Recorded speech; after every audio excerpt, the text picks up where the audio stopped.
Imagine a society where those who own money win, not those who produce value. A society that lives in debt, ages in debt, and dies in debt. A system where wealth is concentrated in the hands of a small minority. How long can such a system survive? Now, rewind the timeline. No banks, no interest-based loans, no central banks, only people, labor, trade, and the search for justice. 1400 years ago, in the heart of the desert, a system was built that is still discussed today. This is the story of the economy during the era of Prophet Muhammad, and a truth the modern world prefers not to confront. Before Islam, the economy of Arabia was not built on justice, but on power. There was trade between tribes. Caravans moved, markets existed. But there was no universal law that applied to everyone. The strong prevailed. The weak remained silent. Interest was widespread. Debt was not temporary assistance, but a permanent form of enslavement. One debt created another. If a debtor failed to pay, he did not only lose his property, he lost his home, he lost his family, he even lost his freedom. Orphans were not protected. Their wealth was seized by powerful relatives. Women were not considered rightful heirs. They were treated as objects of inheritance, not owners of it. The weak had no bargaining power, no authority to appeal to, no system to seek justice from. Yes, the system was growing, but it was growing by consuming human beings. The first transformation introduced by Prophet Muhammad was not about money. It was about people. Because an economy cannot be separated from human morality. Trade was no longer just profit. It became a trust. Cheating in measurement was forbidden. Deception was forbidden. Concealing defects in goods was forbidden. These rules were not merely advice. They became social norms. Trust began to grow.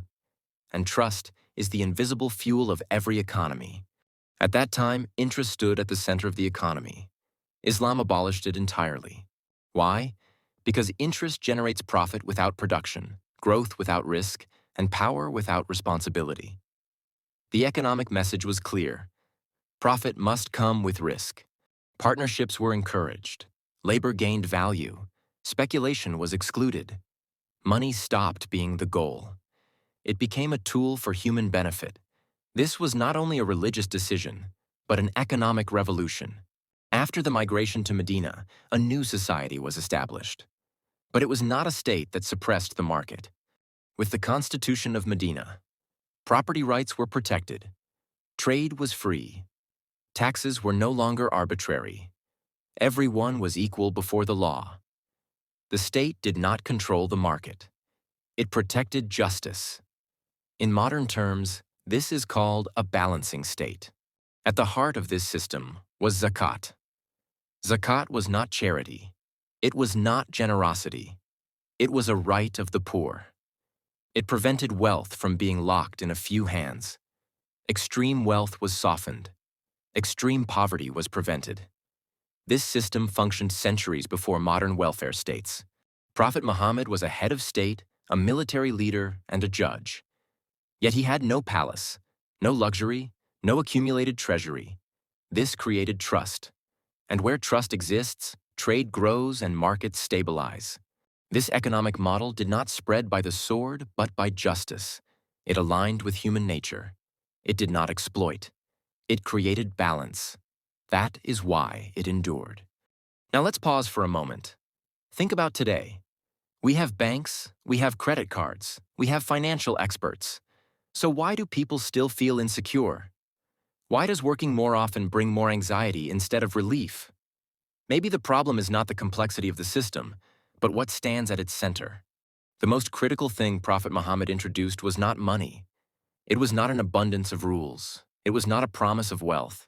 It was justice. And this justice reshaped the economy by placing human beings at its center, not numbers. If a person was in debt, it was not treated as a moral failure. If a person was poor, it was not considered their fault. And if a person was wealthy, it did not grant them unlimited power. Because the system declared one clear principle. The economy exists to sustain human life. Humans do not exist to serve the economy. In this system, Trust was not built through slogans. It was not hidden in fine print contracts. Trust was a lived experience. Merchants did not cheat the scale because they knew it would not only harm the customer, but collapse society. Those who lent money could not turn debt into domination, because debt was not a tool of superiority. The state did not oppress the market, but it also did not tolerate injustice. As a result, people engaged in trade not with fear, but with confidence. And where trust exists, trade expands, markets stabilize, society breathes. Now let's look at today.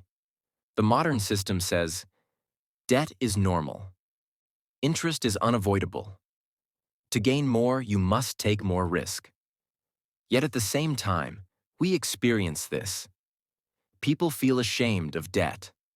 Poverty is portrayed as personal failure. Trust is outsourced to insurance policies. Modern economies constantly force people to adjust themselves to the system. In the era of Prophet Muhammad, the system was designed to protect people. That is the real difference. The lesson here is clear. The problem is not modern technology. The problem is that human beings are no longer at the center of the economy. In the era of Prophet Muhammad, justice created trust. Trust created stability. Stability made prosperity possible. Today, too often, profit increases pressure. Pressure erodes trust. Lost trust weakens the system.